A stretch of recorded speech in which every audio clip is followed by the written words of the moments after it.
Welcome to the Impact Business Show.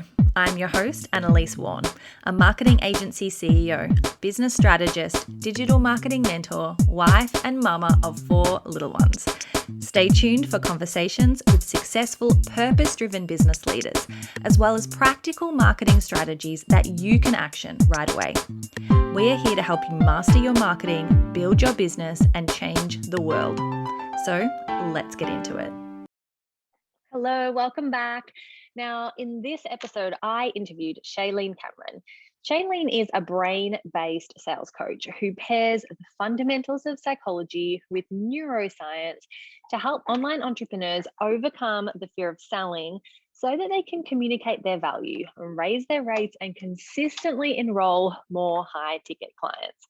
Shaylene has built and created and managed multiple 6- and 7-figure sales teams and has driven over $2.5 million in revenue while teaching everything from ethical persuasion to client acquisition and retention to ensure a full circle, heart-driven sales process. Now, in this episode, we dove into everything sales. Well, probably not everything. We scratched the surface on such a broad range of topics. And I know that if you have been feeling squeamish about sales, not sure how to approach it, giving it a bit of a haphazard approach, this episode is going to be fantastic for you. So I really hope that you enjoy this as much as I did. And here is my interview with Shaylene. Thank you. I'm grateful to be here. Yay, I'm so excited. So much to dig in there. So that's the official version. Could you introduce yourself and what it is that you do now, how it is you started your business, kind of give everyone a little bit of, the personal side of you and your motivation behind what you're doing right now. Yeah, so I started the business, it'll be 4 years ago, November of this year, 2021, depending on when you're listening to this. And I mean, the long, short version is that I was in a corporate career. I moved up in the company into management quite quickly, and had a team of 12 trainers. And if anyone is familiar with the personal training role, it's very much a sales role. And my initial vision was to climb the corporate ladder and, move from management into regional, into director, and so on and so forth. And the more involved I got in the role, the more I didn't like it, as it just started to really become numbers focused and not people focused, which is funny because you might find that counterintuitive considering I teach sales, but it's, I just really love working with people. And so I decided to branch off into my own business. And then I moved through the same journey that most entrepreneurs move through. You start in one space and then you kind of massage out what it is that you really want to do. So I was a life coach for a while, moved into business coaching, and then moved into sales coaching. And here we are today doing what I do, which is focusing on helping entrepreneurs, specifically coaches, consultants, and service-based entrepreneurs sell their high ticket offers without feeling salesy or being salesy. And I also help business owners hire their first salesperson or salespeople to really leverage their time, get that back, and scale their business. Yeah, thanks so much for explaining a little bit about your background. And I am actually a qualified personal trainer as well. I did it on the side for about 10 years. I never wanted it to be the full-time gig, but I loved it. And you're so right about it being a sales role, which no personal trainer, well, in Australia at least, has any idea about, because you don't actually learn it in the qualification. And then you kind of like plopped into a gym and you're like, oh, what? I have to what? Like, it's not just about like my program. So I can totally relate to that. And I love that you said that it was numbers focused, not people focused. So for everyone out there who was listening to this, who is like the personal trainer, who is doing their thing because they love it, and then finding themselves in a situation where they own a business, which means you have to make money, which means you have to sell, and feeling really icky about that or really uncomfortable. Can you explain a little bit more how selling is about people? Yeah. So, I mean, you hit the nail on the head, right? Like the first thing is that if you're in a business, you run a service-based business, you need to make money, you need to pay your bills, you need to put a roof over your head, you need to take care of your family. And so unless you're, nonprofit versus profit, for-profit business, two very different things. But if you're feeling, icky or hesitant or intimidated by sales, or the word that's quite visceral for me and for a lot of my clients is predatory, right? Like this is like the old school sales mentality of like a hard sell, and that's really what people have adverse reactions to. So when it comes to selling, sales and marketing, as right? Those are the two things that you really have to learn to love in order to deliver your service. Because without those skills, or without investing your time and your energy and your money into developing those skills, there's no one that's going to be served by the offers you have available inside of your business. So my kind of personal rule of thumb is when I have something I dislike. So for example, Facebook ads at the beginning of my business venture was the bane of my existence. Like there's so many pockets that I'm personally not strong in, right? And like many business owners. So I challenge myself and would recommend those of you listening to challenge yourself to learn about the things that you have resistance to or you feel like you're not good at, because unfortunately, as an entrepreneur, we do very much have to learn how to sell and how to market. And quite frankly, it is very much service focused. I mean, selling is service, right? Now, some people may say they're not mutually exclusive. I would challenge that and say, how are you going to deliver a service if somebody's not invested financially?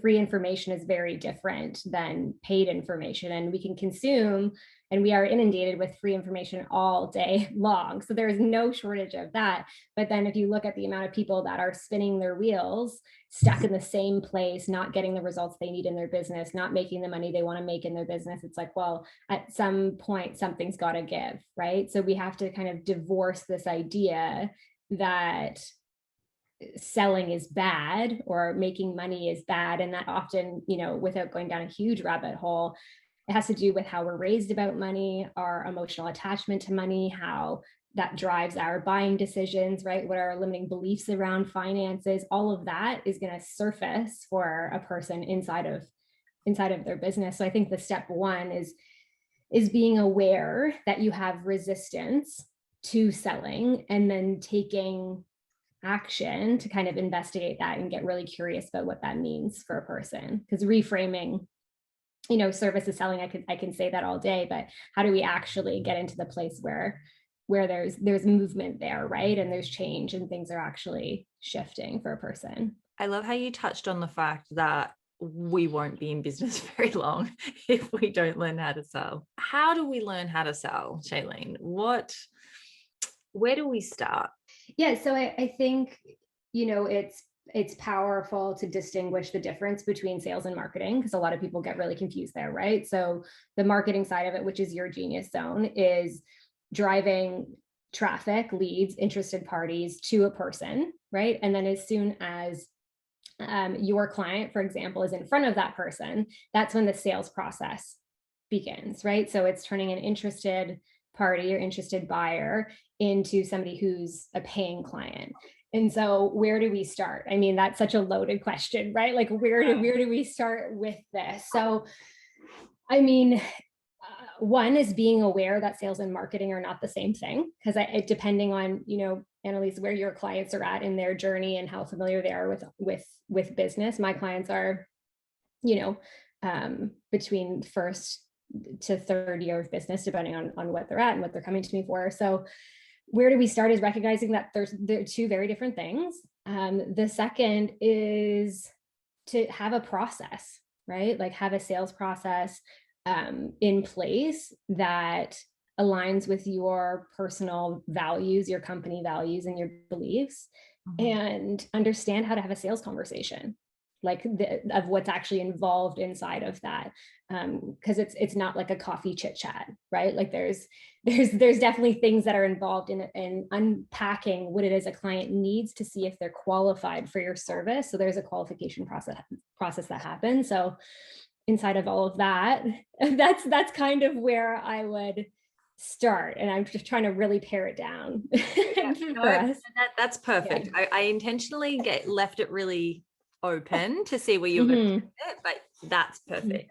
And so definitely the difference between sales and marketing, I agree with that. I mean, we have a marketing agency and we deal with trades, and it is our job as a marketing agency to get our builders, carpenters, whoever it is, plumbers, it's our job to get them leads, and good quality leads, but leads. It is not our job to sell them.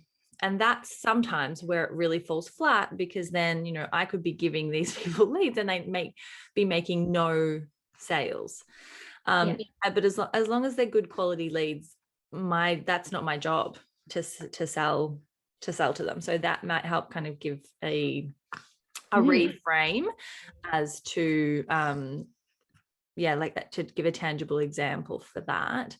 And then the sales process and actually having a system for it is also something that is going to be really new to a lot of people, because we are so in love with our businesses. We think, like we're the greatest accountant, we're the greatest graphic designer, whatever it is. And sometimes we get a little bit like dejected that people aren't kind of flocking to us, or that their decision already isn't made, because to us it might be obvious why they need to do this and why we're the best choice. But we really need to communicate that. And yes, it starts with our marketing, because then you are going to have those better quality leads and you are going to have an easier sales conversation if your marketing is done well. Like I often have people booking consultations with me and they're already pretty much sold. I just need to kind of guide them through that last little bit, because all of the marketing and all of the content has done the work for me, that they're there for a reason. So hopefully we'll get to that point, through our marketing. But then to have a system, a lot of people I find when they get to the consultation part, and I was 100% guilty of this. I think I did like 20 consultations before I was like, oh, I can't just chat with them, kind of see what they need and leave it to them. Like that doesn't work. And it took me, because I had no training, I had to kind of figure this out on the fly while I was paying for Facebook ads, mind you. So then it was a pretty steep and brutal learning curve as to like, okay, what's working, what's not working. And even now I would say that there's not, to have a really solid structure, I am not great at explaining how to do that, which is why I'm having you on the show, because that I think that piece is really, really important, and just not known unless you have done it or unless you have really studied it. So how the other thing that I explain a lot is, or I recommend to people, is to have kind of two mechanisms for sales. So whether that's like a one-to-one, like a consultation, or like a one-to-many, kind of like a webinar or a challenge or a something. So most of the people listening will be doing probably one or both of those things, either be selling on workshops or selling in one-to-one consultations after a workshop. So how can we then start to build out that system, that sales system? Can you speak to that? Yeah. So, I mean, if you're selling one-to-one, it's very different than you're selling one-to-many, right? And it also depends on the program in which you're selling, because somebody's selling a low ticket offer at say like $97 is so different than selling a 5K offer. Like from the buyer is different. You know, there's so many different variables there in terms of presentation alone. So my genius zone is really in the high ticket sales side of things. So people selling $2,000, $2,500 offers or higher.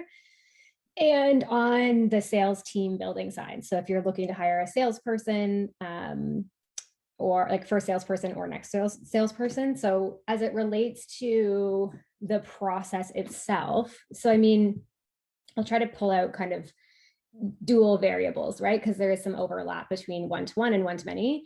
Or we can one-to-one, because for a lot of them, it's going to end there anyway, because they are going to be selling high ticket. Okay. So, I mean, the first thing, which is where you kind of come in and it kind of overlays with what it is that I do, is you have to sell people on time, right? So that comes into the marketing. First, you have to sell them on time. Why should they talk to you? Why are you credible? Why are you the person to help them? So pieces of content can help with that, right? So my process is very much to address the mindset of the person first. So your clients have to make sure that they show up confidently inside of their call. So the number one rule is you're the leader within the conversation. So that means when you jump onto a call, if a person is, you know, talking all over the place, they're asking you questions, they're really leading the call, then things can really go sideways. So the first thing is having your brain in the right place, where you know you're the leader, you're the expert in your space, and knowing that you can be confident in delivering the results for your program, right? So that's kind of step one from a personal development standpoint and a leadership perspective. Step two is that you're opening the call.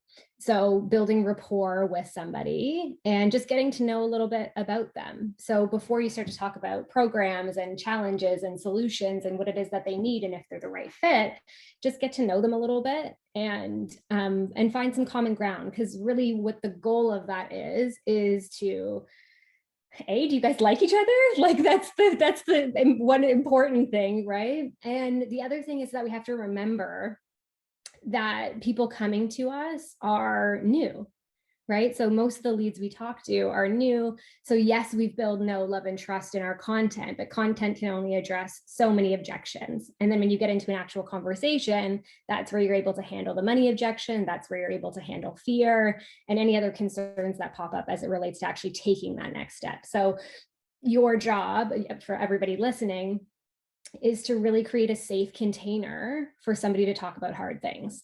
And that's what a sales conversation is, right? Like, let's create a level of safety and just like normalizing that there's zero pressure in the environment to talk about their challenges and what it is that they want help with. So building rapport at the beginning, and then really finding out why they're in front of you. Like, what motivated them to book a call with you? Why did they choose you to have this conversation with over anybody else? I love that you framed it as a safe container to have a hard conversation. Mm-hmm. Because it's so, it really is. And I've never thought about it in those terms, but I think that's a really great perspective to view it from, because that also helps you step into that leadership position and lead the conversation. Yeah. So, I mean, it's so true, right? Like, I mean, I'm sure you, Annalise, as well as myself, has, invested a lot of money into your business, right? Into growing the company and into yourself. And like, just as an example, I was on a sales call for myself, hiring a mentor the other day, and I hadn't been on one for a while, because I kind of always have, people in my back pocket and have coaches and stuff, but I was looking for a new coach, and I jumped onto a call and I was sweating. Like, I was on the receiving end, and I'm like, I'm so nervous. So it's like, we can never forget as a business owner, regardless of where we're at, right, that it's nerve-wracking for people on the other side. So just to reinforce the safety side of it, it's just like making somebody feel comfortable is everything. Because if you can do that, the conversation just flows. And you're able to see if they're a qualified lead or not. So once you've addressed rapport, and then from there you have figured out, what are the challenges inside of the conversation, then and like, as you're doing this, right, you're qualifying them. It's like, and when I say qualifying, you're determining if the problems that they're currently experiencing and the challenges that they're having are things that you can solve. Like, is this something that you offer in your area of expertise? So like, do you know how to get results in this space? If so, then they would be a qualified person. If not, then you wouldn't even move on to recommending an offer. I think that's really important because like when I work with sales reps and teams and people, you know, considering moving to that next step, bringing on, like, just because somebody gets on a call doesn't mean that we pitch them, right? It doesn't mean that we offer them the opportunity to work with us. We have to qualify them inside of that space and know exactly what questions to ask in order to qualify them before we even recommend a program. Yeah, so true. Yeah. And not get all excited in the I can help everyone, I can do, and then be That's like such a good ourselves 3 months later and being like, why? I knew it wasn't a good fit. I think listen to your gut in this too, because I know I've definitely molded what I offer to try and make the sale and then really regretted it later on because it's not a perfect fit and it just adds friction and it makes everything else hard that you're doing. So oh my gosh, 100%. And I think that goes back to likely, and correct me if I'm wrong, Annalise, this is where you come in, right? Where you help people identify their ideal client, likely, and their messaging around that. Yeah. In terms of the marketing angle. Yeah. But it's still hard, I think, to rid ourselves of that scarcity mindset and be like, no, this person is in front of me, like, and see the money, to be like, I know I can help them. It just means I need to, you know, also add these things, or like, oh, hang on, now I'm working with product-based businesses when I only worked with service-based. And is that actually like the best fit for them and the best fit for me? Maybe not. Yeah. So yes, I totally agree. Yeah. And that's, it's such a good point, right? Like that is typically a conversation I have around, you know, it's knowing what you're good at, like knowing what you're great at, not just, you know, can I help you here because I need money? It's like, what am I absolutely certain? Because the sale is not over when you sign them, right? So we could sign a $5,000-$10,000 client, awesome. And in 3 months' time, if you sign that person and that was not your scope of expertise, you have a responsibility, right? It's a huge responsibility working with somebody and having them invest with you. So just confidently work in your own space and know that when you simplify, it amplifies, right? Like, and just staying in your own lane is really when people will magnetize to you, because trying to serve everybody is serving no one, right? When we get into that place where we're flexing our own boundaries to kind of like go like fit and smush and help everyone. And it also, just from an energetic perspective, that it's exhausting, because I've done that too. I've worked with people and just taken them on, and I've lost way more. Like by signing a $10,000 client, I've lost, you know, 100,000 because of the energy and the time and all that went into that one person. So there's a cost benefit that happens there too, right? Yeah, that's a great point. All right, so we have got to know the person, we're qualifying them. So ahead of time, we've probably decided some questions that make this person the right fit. Like, are they ready to buy now? Do they have the budget? Is their problem exactly aligned with, you know, can you get them results? You know, do you like working with them? All of that. There's probably going to be some other things on the list as well. Once you decide that they are the perfect person, how do you transition from that discussion to your offer? Yeah. So transitioning from collecting intelligence, right? So understanding where your client is at, like what do they need support with, and then asking for the sale, like recommending the offer and then asking for the investment. So I would say the biggest thing here is what fits my personality and what I love to use inside of sales conversations is what's called an assumptive close. So assuming that somebody's going to join you, right? So my mindset whenever I have a sales conversation with anybody is I'm always assuming that, and this, you know, kind of contradicts a little bit about what we said earlier, but this is from a mindset perspective, not a strategies perspective, right? So the difference between the two. So my mindset is that as soon as I talk to them, they're in. Like that's like, it's a no-brainer for me to work with them, blah, blah, blah. So when it gets to actually pivoting from collecting intelligence into asking for the sale and closing, then it's giving them, like, as an example, what I would say is, like for a sales transition, because there's so many, right? So I would say, once I've gone over the offer and I've summarized all of that and pitched it with, I think is the best fit, handle any questions that the person has, right? Because questions are concerns. So we need to address all of those. And then I would pitch the price. So I would say, Annalise, so the offer is a pay in full of this amount, or we have a payment plan. Which one works best for you? And then let them choose. So that's assumptive language. It's not like, how does it sound? Or what do you think? Or, it's, this is the payment option, or this is the payment option. Which one do you want to go with? And then you get into closing and handling objections if they pop up at that time, and so on and so forth. Okay. So we've collected the information. Then you said we say it back to them. Is that what you said? Sorry. So when you're transitioning into recommending the offer, right? So you would pitch your offer, and then you would move into pivoting into asking for the sale, right? And then you move into closing. So after you've gone through the offer of the details, then I ask them questions. Like, is there any questions they have about the program specifically? Okay. So we're kind of diagnosing and like saying, okay, based on everything you've said, this is what I recommend for you. Do you have any questions? So that's what it looks like. Yeah. 100%. All right. Yeah. Awesome. So you determine from the top, like if you have one program, then you're obviously only recommending that program, right? For like when I work with teams or people who have 2 to 3 programs, and maybe they're selling themselves, or selling their offer themselves, or they have somebody selling for them, then the job is to determine the fit. Right? So is this person a good fit for which offer? So that's a different kind of thought process. But if you have one offer, then you just make whatever you're recommending, then you would recap that and say, do you have questions about it? Just to make sure they're clear, because people can only make a decision to buy when they have clarity. If they don't have clarity on what it is they're buying, they'll never invest. Confused people will never invest because they can't. Right?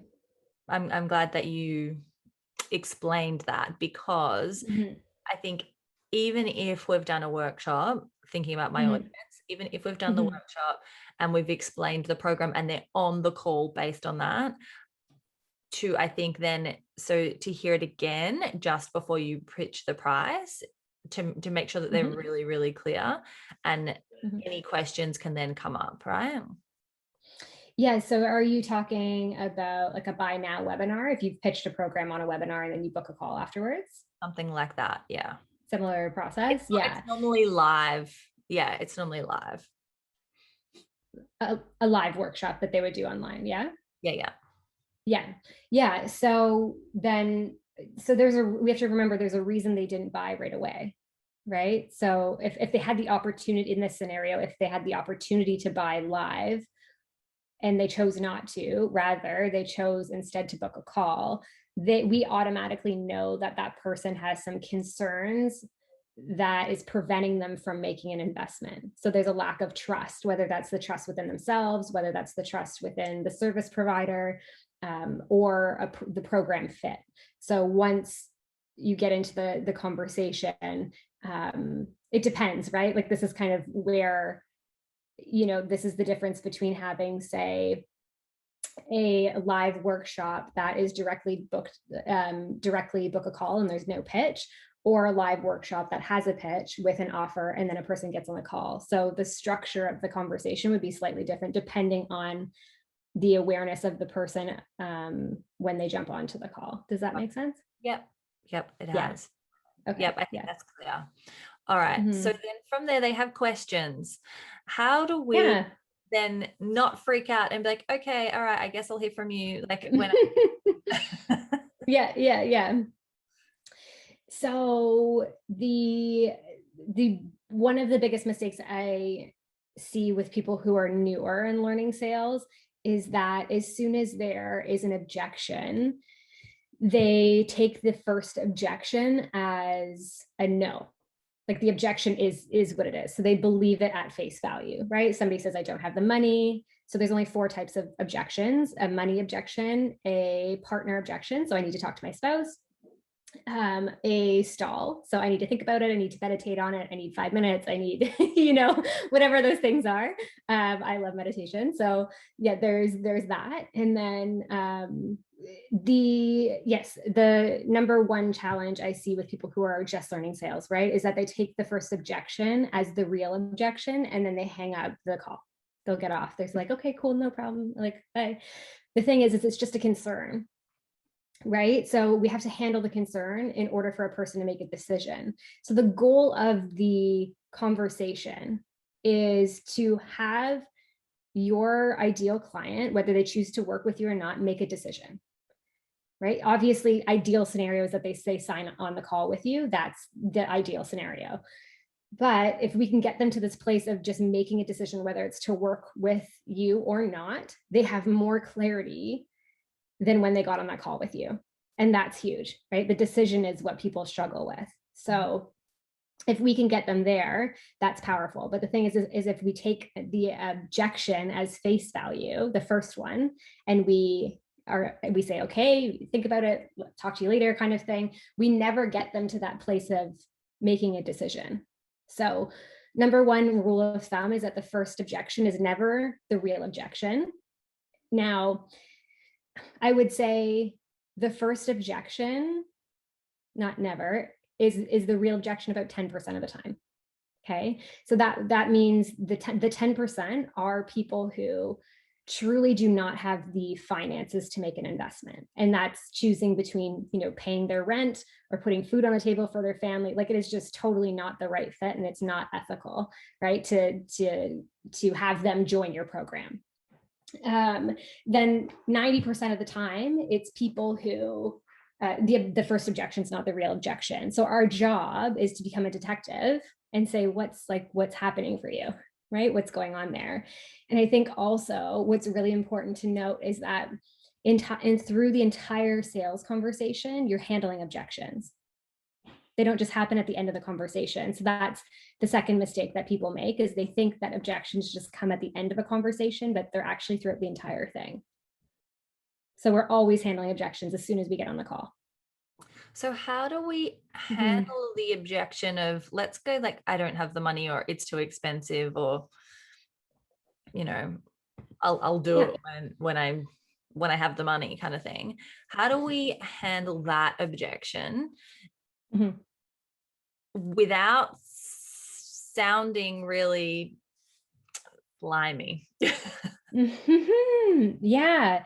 So the first, so I'll get to the strategy in a second. The very first thing is to be aware that there's a difference between persuasion and manipulation, right? So ethical persuasion is what I teach, and this has to do with having a common goal.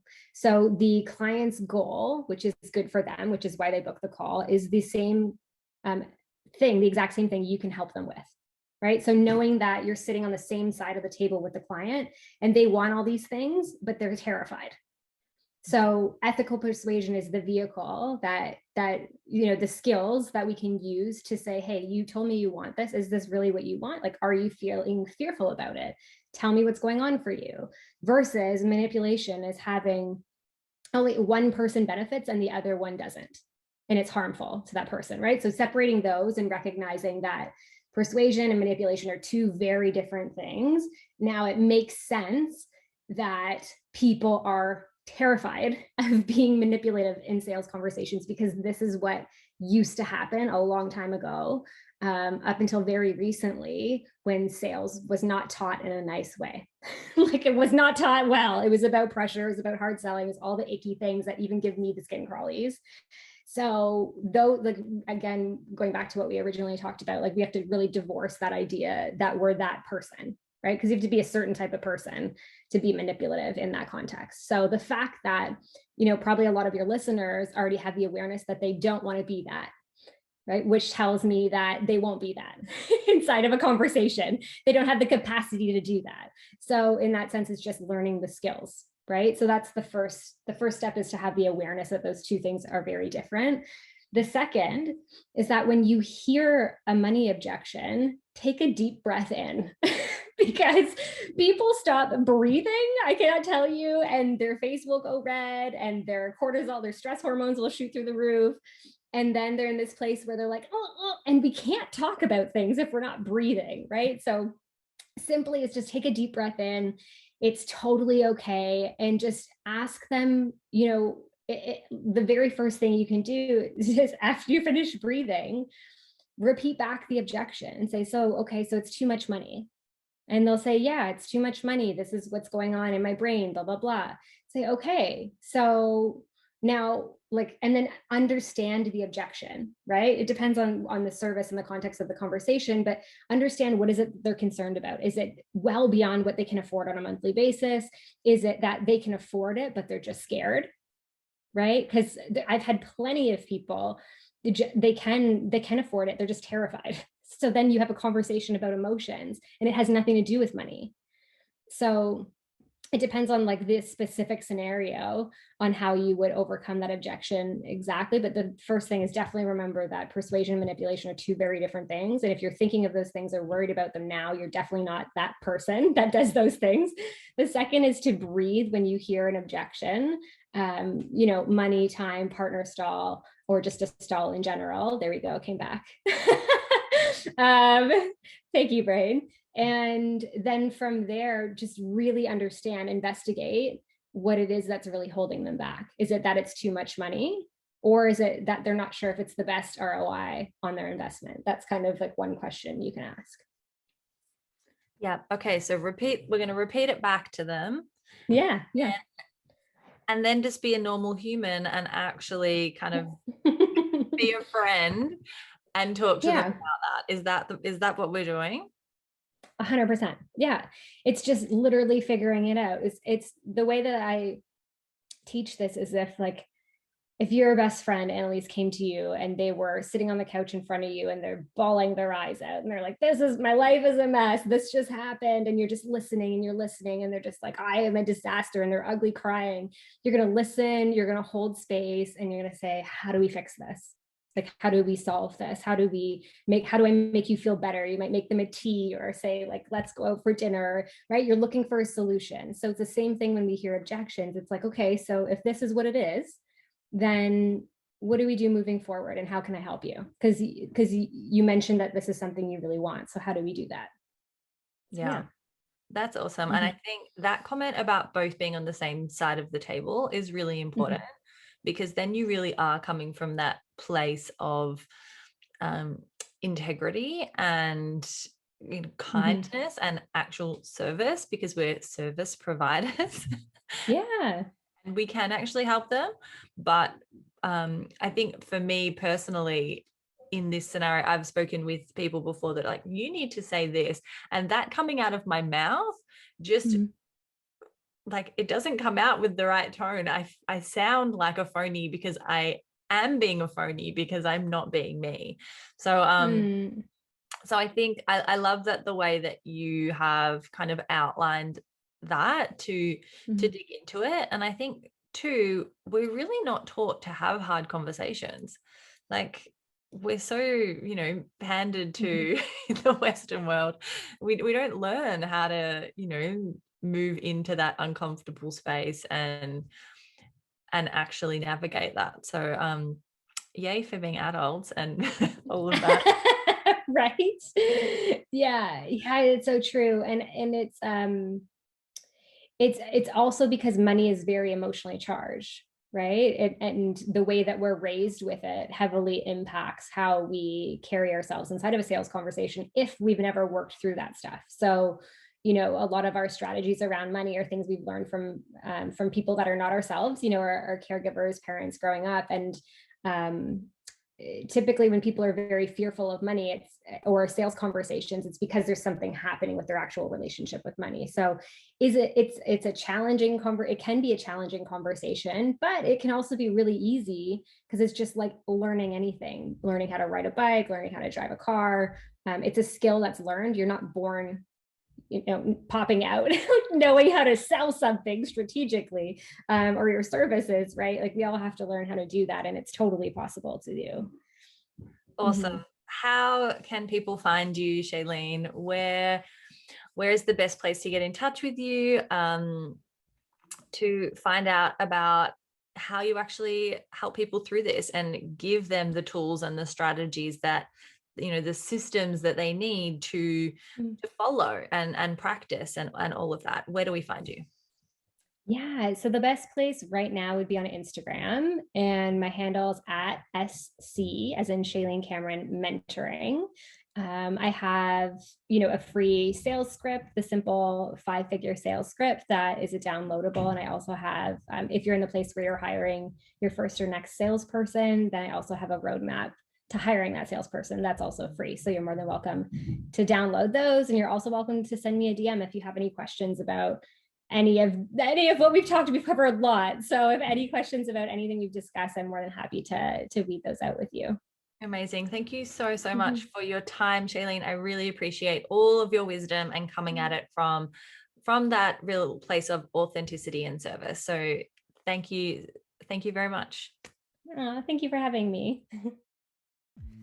Thank you so much for tuning in to the Impact Business Show. 2 things you should know before you go. First, come and join the party. I'm live with free marketing training in the Social Marketing Method Facebook group every single week. That's where you can ask questions and get the answers you need to simplify your strategy and amplify your income. Go to annalisewarren.com/group to join and come and network with an incredible community of like-minded business owners. Now, second, if you have got any value from this episode, please rate, review, and subscribe, and share it out on your socials. Your support helps us reach more purpose-driven entrepreneurs and increase our impact in the world. Thank you, and I will see you next week. Bye.